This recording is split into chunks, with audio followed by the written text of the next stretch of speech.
times left for the Senate to strike a deal to avert a government shutdown. Down to the wire, less than 7 hours. The House passed a short-term extension yesterday, but Senate Democrats are insisting the legislation include protections for young, undocumented immigrants. This afternoon, President Trump invited Minority Leader Schumer to the White House to negotiate an agreement. No deal, but a little progress. We had a long and detailed meeting. We discussed all of the major outstanding issues. We made some progress, but we still have a good number of disagreements. The discussions will continue. Thank you. As usual in Washington, plenty of blame going around on both sides. I wish for all of our sakes that the Democratic leader would figure out what he actually wants. The best that the Republican leader in the Senate can offer us is another Band-Aid, another 4 weeks of temporary funding, a wasteful gesture, a wasteful exercise, and he knows it. So what they're simply trying to do is hold all of government hostage, our troops, kids' health insurance, for a completely unrelated issue. And I think it's shameful. Democrats have consistently been ready and willing to sit down at the negotiating table and reach an agreement with our Republican colleagues. But we will not be blackmailed. All right, so the Republicans, Jesse, I'll go to you first. Very disciplined on their message, said we passed a clean CR. There's nothing in there that you don't agree with. Why not just go ahead and do that, and we'll keep talking to you about the other stuff. I'm just bored by the whole thing. I think this country's run by imbeciles. We're $20 trillion in debt. We do this every single year. We spend more and more money on this government, and it does less. The only thing that works in this government is the IRS. It'd be great if the government did less. And the military. I know. And sometimes you shut it down and then nothing happens, and you think, oh, do we really need it? But the Democrats think they have leverage here because the polls are obviously going to turn against the Republicans. But it looks like, to me, they're putting dreamers over the military. The military is not going to get paid. Firefighters aren't going to get paid. Postmen aren't going to get paid. But I don't think Congress should be paid because this is ridiculous. The American people are going to wake up on Saturday if they shut this down and say, OK, so how does this affect me? Every year we get involved with this silly drama.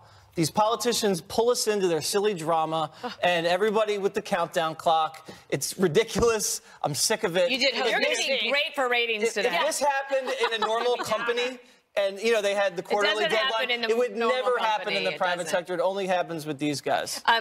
Juan, right before I came down, I saw there are Republicans saying that every Democrat senator who's running for re-election in a red state, and there are many of them, that they should have ads run against them this weekend that says, you are choosing illegal immigrants over 800,000 children who would be funded with children's health insurance program.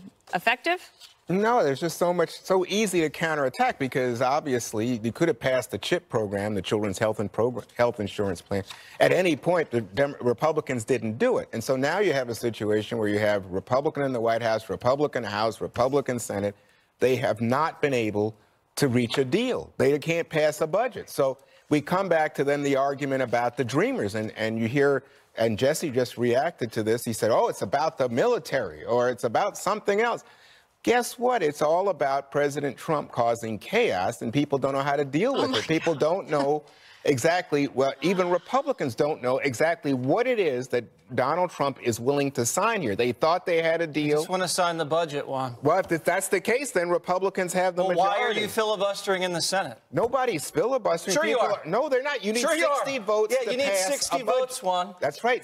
That's not a filibuster, Jesse. Juan, 60 votes. Why and don't they can't get to 60 votes. Let me just say. It's everything they voted for in the House. No, please. The chip is in the bill. Not the Dreamers. We've been. Yeah, not the Dreamers. That's not a spending issue. That's not a spending issue. Dreamers have nothing to do with the budget. But let me just say, overwhelmingly, Americans support. I think it's close to 80% of Americans support the Dreamers. Donald Trump, the president, that should be in the budget. This is the deadline. When he opened the negotiations, Greg, he said he was willing to make a deal. That's not part of the. It's not part of the spending thing. And you keep saying, oh, they have the House and they have the Senate. We know you need 60 votes. So let's kill that argument. Yeah, that's what I said. I will say this: if you want to know who to blame, when the Democrats are in power, when this happens? It's the Republicans. And when the Republicans are in power, it's the Republicans. So if you notice a trend here, it's the Republicans' fault. But I will say this about the Republicans. The Interior Department at least said you don't need staffing if there's going to be a shutdown. You could still have the open-air memorials, and you could have the national parks open. In case of a shutdown, you don't need staffing. So unlike Obama, they didn't use barricades to score emotional political points, which makes me think maybe Republicans are better people. Kimberly, earlier today, Secretary Mattis over at the Defense Department did the National Defense Review, basically, and it was very stark. And then this is what he had to say about the shutdown. Thanks. Yeah. It's got a huge morale impact. I'll just tell you, how long can you keep good people around when something like this happens? It is always a question that's got to hover in the back of my mind. I would just tell you that we do a lot of intelligence operations around the world, and they cost money. Those obviously would stop. KG. Yeah. Look, the last thing you want to do, I mean, honestly, as Jesse mentioned, a couple things, I'm not going to cheer for the IRS, let me tell you. However, the military I cheer for, and when you see a situation like this and you hear someone speak about it like General Mattis, it's like the last thing you want to do is jeopardize our national security and affect the morale there. It's like the one thing we've been getting consistently perfect attendance and like an A on is our United States, military. And it just seems like it's just such political gamesmanship. And you know what? The American people can see through it, and it's frustrating. Because they should put through the spending bill. There's no need to go through these kind of machinations whatsoever, but nevertheless, they persist. Yeah, and our enemies, Greg, this is what Mattis was talking about earlier, China, Russia in particular, are fully funded. They can plan well ahead. They have everything that they need, and we are superior, but we've got to stay on top of things. Yeah, and I mean, it goes back to the initial point that the Democrats are willing to shut down a government over a political cause. They will stop funding things that are important to citizens of the United States over a political cause. They're willing actually to throw over one group of minorities for another group of minorities if it serves them politically. I have to say there's a little bit of progress here, and that is calling it the Schumer shutdown. It's a smart move because alliteration trumps everything. If you remember, the left tried to, we're calling Donald Trump Donald Drumpf with D-R. Yeah. Didn't work. Nope. Yeah, because abstract cleverness never beats alliteration. The Democrats had better hashtags in the tax reform debate than the Republicans, but yes, Schumer shutdown was good. But then I was going to ask you, Jesse, Senator Schumer was invited by President Trump up to the White House. Neither of them have revealed what was said in the meeting. The only thing Schumer said is that there was progress. What do you think they talked about? They might have cooked up something where Trump comes in and saves the day, or Schumer comes in and saves the day. We'll see what happens. But Schumer and Pelosi, they are doing right now the exact thing they accused Republicans of doing in 2013, which was being arsonists and hostage takers and shutting down the government for something totally unrelated to the budget. Well, a lot of Republicans say that ultimately in the long run that the shutdown helped them. So, Juan, do you think that the Democrats are thinking that this is a possibility for them too? Well, I think that people are looking right now, Dana, and saying, why does the government, this is at the top of what Jesse was saying, why does the government always get in a situation? Even Mark Short, the legislative director for the White House, said, this is a dysfunctional Congress. And he's talking about that. So people are saying, well, you mean Republicans and Democrats? Well, obviously. No, it would be great if we could get back to regular budgeting for everyone. It would be but I just can't take what you guys are saying. Oh, yeah, why is this being brought in? Remember, this whole issue of DACA, so popular with the American people, was forced by Donald Trump. He created this crisis when he shut it down and said, I want a deal. And we're going to set a March deadline. Because it was going to be found unconstitutional by the courts. Nobody had found it before it got knocked down. Not March. Everybody knew it was illegal. Let's not do the spin. Let's just look at the facts. That's the truth. The facts are that this deal has been expended. There were 2 continuing resolutions done in December on the premise that we'll make a deal in January. This is what the president said. Juan. The president They're trying to attach this cliffhanger to the budget. You keep spinning. Just a second. That's the truth. It's not spin. So here's what happened. So then the president has the bipartisan deal. This is Monday a week ago. And everybody comes together and says, here, we think we've got it. Come back, Mr. President. They come back to him with a deal, a bipartisan deal, Republicans and Democrats. Wrong. And that's when he Ron, uses now the you're S-hole spinning. There comment. is no text of a bill about Dreamers to vote on. There's nothing to vote on. They came there together is with no a bill. deal. At that they point, can't vote on something that's not because written. when they came back to the White House, when they came back to the president, that's when he So made you want that to shut the offensive government comment. down. Juan wants to shut it down. Oh, yeah. We shouldn't call it the Schumer what down. We should call it the Juan shutdown. No, we should say that Not alliterative. Your way of dealing with things is to shout and scream. Objection. You're very much like Trump. I'll whisper it to you. Trump It's Trump the is Schumer the one. shutdown. Trump is the one that Republicans can't even trust. He's the one who says, "Oh yeah, don't put Chip in the deal. Don't do that. We want to clean." And then all of a sudden he Chip's in. changes them back again. That doesn't matter. In the deal. Doesn't matter. It's in. Republican It's senators in. are on the record as saying, we don't have any reliable leadership or direction coming from this White House. All right, you want to know a little point of history? Yeah. Yes, My please. first day on the job on Capitol Hill as a press secretary was the first day of the first government shutdown in 1995. Always disliked the shutdown. We should have Hope a you're clock. not calling it right now. Talking about my shutdown woes. We should have another clock.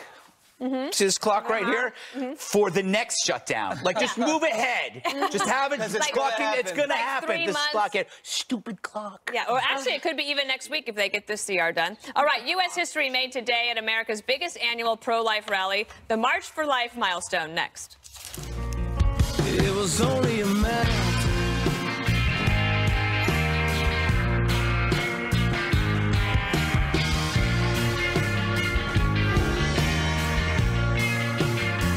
This program is brought to you by the AccuCheck Guide Simple Pay program. Make it simple to save on your diabetes test strips at Time. A sitting president addressed the rally live. President Trump throwing his full support behind the demonstration to protect the sanctity of life. Via satellite from the White House, Rose Garden.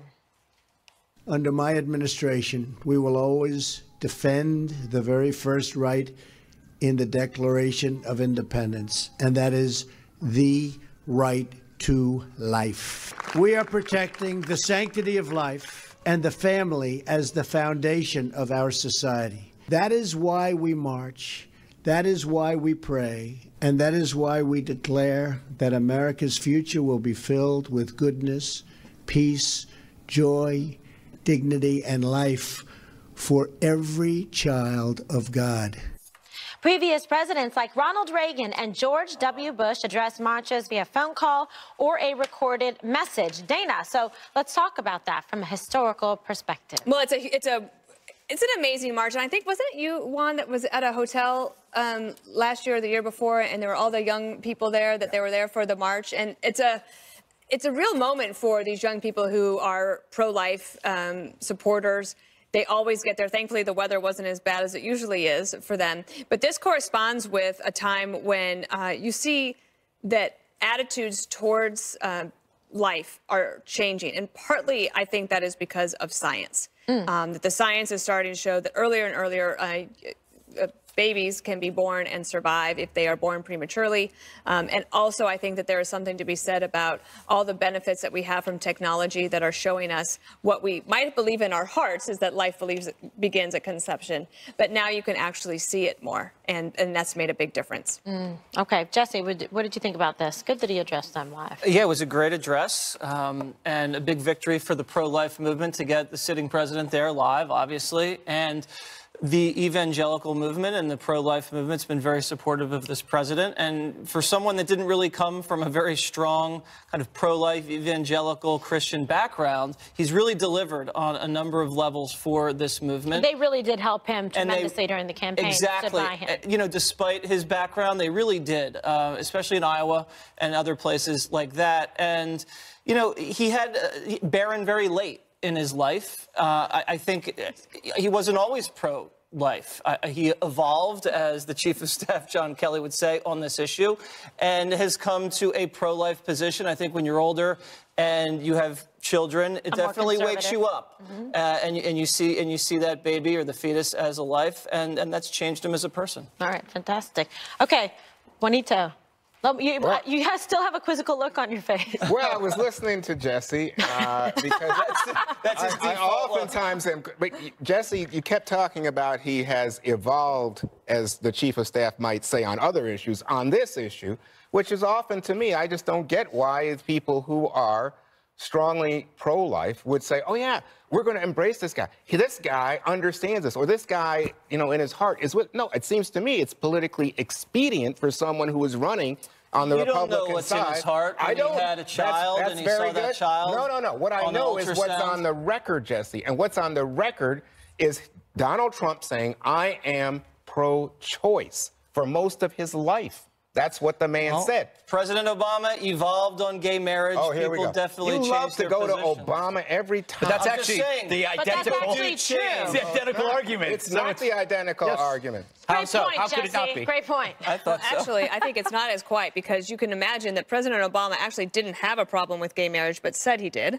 Even worse. And then said that they evolved in order to explain the policy difference. I actually think when it comes to pro-life issues that you can have a change of heart for all sorts of reasons, perhaps a religious one, or as I was saying, including science, perhaps a science one. And the other thing is that the president is delivering on other things. For example, they just created this new office at the Home Health and Human Services Department that would deal with people that have working for the government and being able to respect their religious conscience on issues. And in addition to that, the House today passed a bill called the Born Alive Act, which would make that illegal. Kimberly, you know a little bit about that from the Gosnell trial. Sure. And I asked them today, do you have a plan to try to get it through the Senate so the president could sign it? And they're hopeful. Okay, Greg, so what do you make of this? Well, like it? Just overall, you know, a real protest movement, as far as I'm concerned, is one that gives voice to the voiceless. So whether it's unborn children or women in Islamic regimes, under Islamic regimes, these are the important protests that demand attention most, which are ironically the ones that liberal activists tend to avoid. They tend to avoid the protests where there truly are the voiceless. They favor instead, you know, pink hats. I was just going to say that. Remember those? I mean, if you compare the media coverage of the March for Life with the Women's March, here you have one that represents no voice, and you have one that represents many voices, many Western voices. And it reminds you that just the term pro-choice, if you have to redefine something as a choice, it's because you believe that there is a consequence for the other side of the choice. Because if there was no consequence, you wouldn't be calling it a choice. I would call it a choice for American women. And let me just tell you, the voiceless, it's something like 78% of Americans think that there should be legal abortion in this country. Yeah, and I think women, it's more about, it's probably around 50-50 if I'm not clear, and if I'm wrong, you can correct me. But it is, I will say, yeah, a lot of people do think abortion should be legal, even knowing that it's murder. It's an interesting moral state that we've come to, that many people accept that abortion is murder, but still want it legal. That is part of the pro-choice idea. Well, you know, they're not denying it's murder. They're saying it's a choice. No, I don't consider it murder, but I understand. I'm very even with the sensitive science to when you this see that issue. it's living tissue. I'm very sensitive on this issue. I take it almost as a matter of Christian principles. I'm very much concerned and thoughtful on it, but I see it as a matter of women. And women having the right to control their reproductive rights. Well, you know what? I'm not religious, and I happen to believe that it is murder. So you can save your religion. I don't need a moral lecture to tell you when I think something's wrong. I was saying to you that I actually look at the science. All I was saying was I was sharing your concern. Well, in a weird way, I felt that you weren't. I think there's miscommunication. Yeah. All right, well, that was, it was a good discussion, as always, on The Five. It's why everyone likes to watch the show. Ahead. Is it? I think so. Ahead, a firestorm, or is it me? Over a bombshell memo said to detail how far the DOJ and FBI allegedly went to surveil the Trump campaign. Some Republicans demanding it released to the public immediately. Right back. Stay with us. We're tearing it apart. You know we're super. Not having a good breakfast can make you feel like your day never started. Get going with Carnation. There's a classified memo now circulating around Congress which reportedly reveals abuse of the FISA program by some Department of Justice and FBI officials who've been investigating the Trump campaign. Now some Republican lawmakers are demanding that that memo be released to the public immediately. Here's one. I'm reading it, and it's a very succinct, straightforward memo. And there were a couple times as I'm reading this thing where I'm just like shaking my head. You've got to be kidding me. I can't believe they did that. So I think it's something that is really significant. I think that the American people need to see it. There's growing support in the House to make this public so that the American people can see. And here's the thing. The memo's done in such a way where you can easily make it public. There aren't, it's classified top secret, but there aren't sources and methods here. Some on the right allege this could, quote, be worse than Watergate, end quote. But, you know, I have a hunch nowhere even close. So let me just go right away to the White House spokesman, Jesse Wolf. Oh, okay. There you go. Yeah, he meant that as a diss. Did you know that? No. I defer. Okay. Yeah. I haven't seen the memo. Oh, you haven't? But by the sight of these congressmen coming in, it better be good. The way they're acting, like this thing is like Watergate, it better be good, because I'm sick of all these, Benghazi, exclusive, and then it's like, oh, really, that's it? So this better be good. Let's assume it is what we think it is. And what we think it is the Obama administration, the Department of Justice, and the FBI, along with the Hillary Clinton campaign, abused the power of the surveillance program and spied on the Trump campaign before and after the election and did some serious unmasking. Now, if that's true, some of these congressmen say that people are going to be fired and people are going to go to jail. Not only that, Comey knew, allegedly. That's what another congressman said. And this has the potential to stop the Mueller investigation in its tracks. I just, it could be all sizzle, no steak, but I've never seen congressmen act this apoplectic before. Okay. Dana? A few things. So if it is what it is, then I think that they should ask the president to help them and just declassify it. Also, but I don't think that's enough. I think that they should ask the president, and the president should maybe want to declassify the FISA application that led to this surveillance. And I think there's a reason that they haven't. And I think it's because, one, that's not a good practice necessarily, because we have FISA warrants for a reason and we keep them secret because you're trying to catch bad guys. I don't know how all of this got caught up in it, but I would imagine that if the president wanted to declassify the FISA application and not just have it as an issue to bludgeon the Democrats with and the previous administration with, and to try to muddy the waters of the Mueller investigation, he would release it. Well, this is a key point, I think. So Adam Schiff, the Democrat on the House Intel Committee, has said pretty much that this is an effort, a part of a continuing effort to muddy the waters, to discredit Mueller, discredit the FBI because of the two agents who were having an affair and who were texting, and also then to go after the FISA court and the issue of unmasking. But is there something there, Kimberly Guilfoyle? Yeah, I mean, but because Adam Schiff says that and is trying to cover it up, and he didn't leak it himself, which he loves to do, then I think that it is significant, actually. It shows that he's already trying to spin it and trying to discredit it, so therefore it must be good. Must be good. As a prosecutor, I'm telling you that, because he's obviously already trying to dig in to say, oh, no, don't pay attention to it. This is just an effort. No, you're not fooling us. We're going to get it, and then we're going to decide for ourselves. But it was put together by Republicans, and what Schiff is saying is this is misleading talking points that will damage our intelligence agencies. Well, let's see. What do you make of this, Greg? I remember as a kid, there was this library near where I grew up, and they had it was like a box with a hole in it. And you used to be able to stick your hand in the box and feel what was in the box. This is terrible. And have to guess what it is. And guess what it is. Yeah. That's what we're doing right now. we got our hand in a box. And how does it feel? No, the Schiff will feel something. Or if you're a Democrat, you'll feel like, I don't know, like a sponge. But if you're on the right, you'll feel like a rock. It's crazy. I think I would say to the viewers, first I'd say release the memo. If there's nothing there, there's nothing there. But to the viewers, when somebody tells you it's worse than Watergate, be prepared to be let down. So release it, but don't set your hopes too high on stuff like this, because we've been around this block a million times with so many different stories.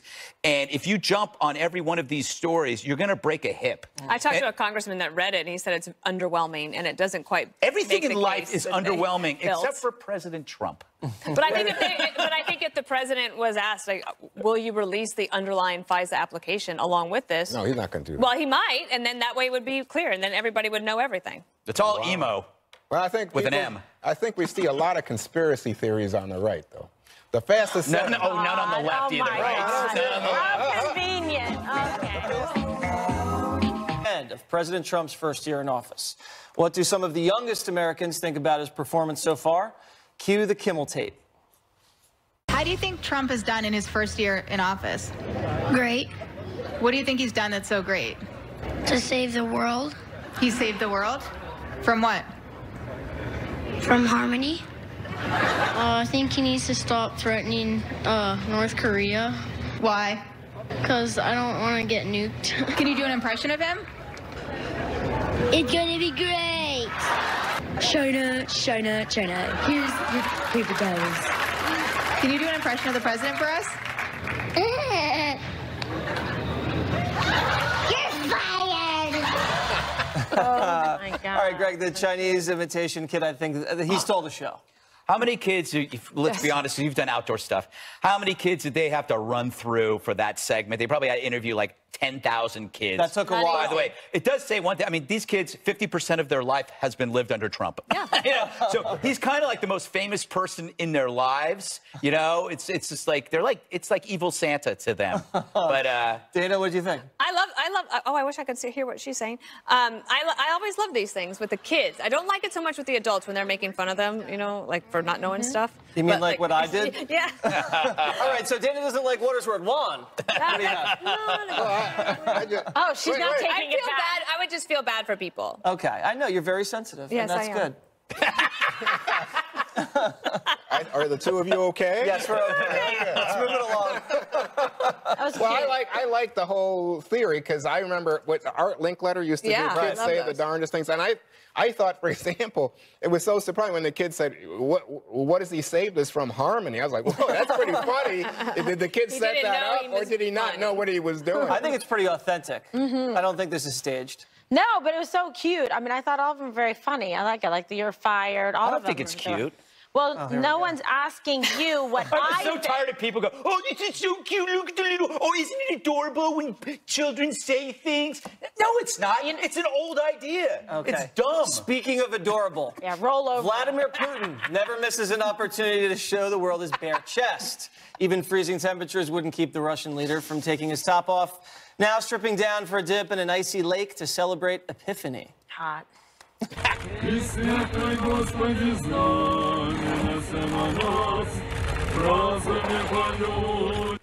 just had enough. All right, Kimberly, pretty good shape for the Russian president. Yeah, I mean, I'm squinting a bit to check it all out, but from this distance.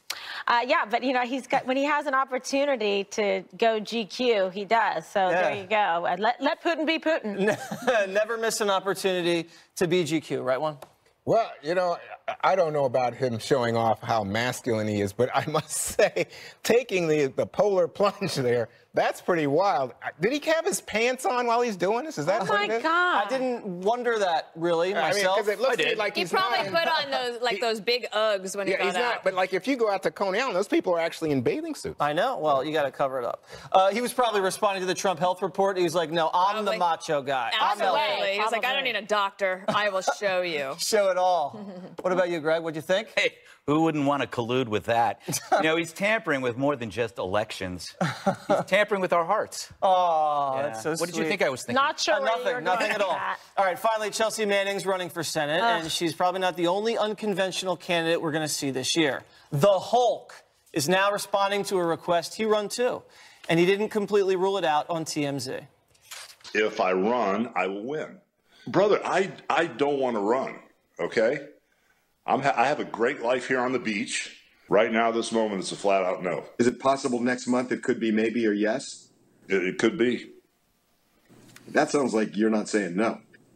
I'm saying no in this moment. After seeing, Donald Trump's fan base and watching what Jesse Ventura did, in the state of Florida, I mean, I got a feeling it wouldn't be that hard. I think that was an insult. Hulkamania leaving a crack, little window. It could happen. You need some crack. You know what? Trump broke the seal, and we've already seen Hulk's sex tape. So what could be worse than that? If you've seen it, trust me. I guess you watched it. A number of times to prepare for this show. If a sex scandal breaks, So what? I mean, and also, his best win was not in the ring. It was in court against Gawker. That's right. We'll be right back. That's a great platform. I took down Gawker. Vote for me. Yes. What do you think? Would you vote for Hulkamania? Well, I've got to see what he cares about, like what his policy issues are. I think the one thing about Republican. Well, like the celebrity issues are interesting. So Ronald Reagan was a celebrity, but he also had been governor for two terms. And President Trump had been talking about politics and involved in the political arena for a long time before he decided to run. So it's not that easy to run. But if you already have 100% name ID, you certainly you're all the way 70 yards down the field. Hey, are the Democrats nervous in Florida, Juan? I don't see why, but I mean, he sounds like a fun guy. Now, the reason I say I don't know if Democrats are nervous is because he backed Obama, then he backed Romney, so I guess he's moving towards the GOP. But when that interview kept going, by the way, and he was asked, what do you really want to run for? He said he'd like to run for the wrestling championship again. So maybe that's where his heart is. Kimberly, we could see the Hulk and Kid Rock in the Senate. Could you imagine? Yeah, I can't imagine. I mean, because look at politics have totally changed now with the candidacy and, the presidency now of Donald Trump. So why not? I particularly like Kid Rock. I don't know, the Hulkster so well. I think the Hulk would like to get to know you, Kimberly. Well, let's see. All right. She's going to volunteer for the campaign, I think. Facebook Friday when the 5 returns.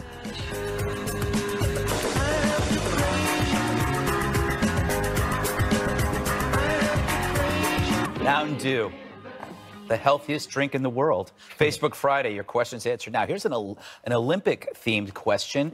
I'm going to start with you, Kimberly. It's from Tammy W. If you were an Olympian at the Games, what would you be the best at? Avi. What? Gymnast. Really? Yeah. Okay. Because I was a gymnast when I was little. And I did not know that. Yes, and I can still do cartwheels and round-offs and headstands and all kinds of back bends and things of that nature. That's fantastic. I had no idea. I learned like something new about my Dana's co-host a gymnast every day. too. Yes. Juan, how about you? Any special? So this is the Winter Olympics that's coming up. So I'm thinking about winter sports, right? And I can't ski. I've never done it, but I think it's fun. Looks like a whole lot of fun. So I think downhill skiing would be a thrill. On the other hand, I think I saw that there's a football player who says that curling is a thrill, and I have no idea why would a football player be into curling, but apparently it's a big deal. It's quite a delightful sport, Jesse. Winter Olympics, I'm going to go with skiing. I'm a halfway decent skier. And then Summer Olympics, swimming, because that was my strongest stroke. Oh, I can't swim. Yeah. You can't swim? I'll stick with winter. I'll say the luge. The luge. Because you don't really have to do anything. I mean, forgive me, athletes that do the luge. Wow. Did you hear that? The luge audience is going to Once you jump in, I mean, because I don't weigh that much, so then I would just go fast. We've already lost the luge sponsorship. No, but she won our downhill. I was like, wait, what are we doing? And she was gone. She was down the hill. Remember this? She was very good. She's like a bullet. You know why? Because she's highly competitive. That is true. So with Winter Olympics, I would pick for me shrinking. Sure. All right, Diane G. Wait, what are you I'll talking go to Dana. You've been kidnapped. Oh, wow. Yes. This is like a Taken scenario. The last person you watched on TV is trying to save you. Who is it? Queen Elizabeth from The Crown. She's a tough lady. Yeah, well, at least she has guards too, so that would be beneficial. Yeah. What about you, Jesse? That'd be Jake Tapper, because we were watching CNN in the green room. You know, he has strong arms. Hey, I'll take it. Caring eyes. Save me, Jake. Jake. Oh, boy. Tapper, tonight at 9 after MacGyver. Jesse? I mean, Juan? Oh, well, I guess it'd have to be Jesse. Yeah? Because I'd be watching this show and I'd see Jesse and I'd say, you know what? Jesse needs someone to set him straight. He needs me in his life. Wait, I'm not saving you anymore. No, you're just going to hurt my feelings? Yes. Kimberly? Wait, you're the hostage taker. Remember the shutdown? Kimberly, last person you saw on TV who's going to try to save you? Well, I mean, I would hope he would save me. With Cavuto. He's all over it. Yes, but anyway, I was a victim of a kidnapping. So You know, it's odd for me. question. It's very difficult. It's going to be those Cars for Kids band. Because they were just on in the green room. Yeah. So they'd have to save me. They'd have to come in their little rescue van. At least she's fit. Singing, they'd be just like Scooby-Doo, the Cars for Kids. They can just throw you in the back. Yes, exactly. Last question, I guess, right, from Patty T. Would love to know what all the papers say that are in front of everyone, Jesse. Mine says Jesse. That's it. That's all I got. Juan? Well, if you're really serious, they give us research for every segment of the show. So, like, we started off with the argument about the shutdown, and so you could read articles that have been put out by various publications left and right, and also statistics and consequences. So we are well informed when we show up and we're talking. Dana, what you have more than that, though? Well, I also have here my one more thing, which is going to be fabulous. Excellent. Ooh, a little tease there. A not so deep tease. I think mine might be tasty. Oh, interesting. Food court. What do you have in front of you when you're? Yeah. What do you? All right. I have points, this. notes? Yes. What?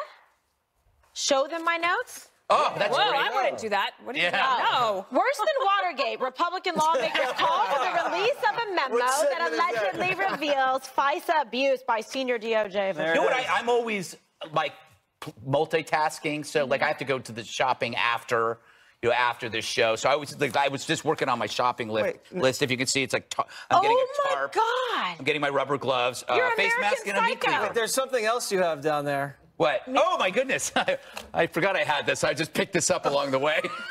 Wait a minute. For subway reading on the way home. I mean, do you think you might be like an actual idiot or an He's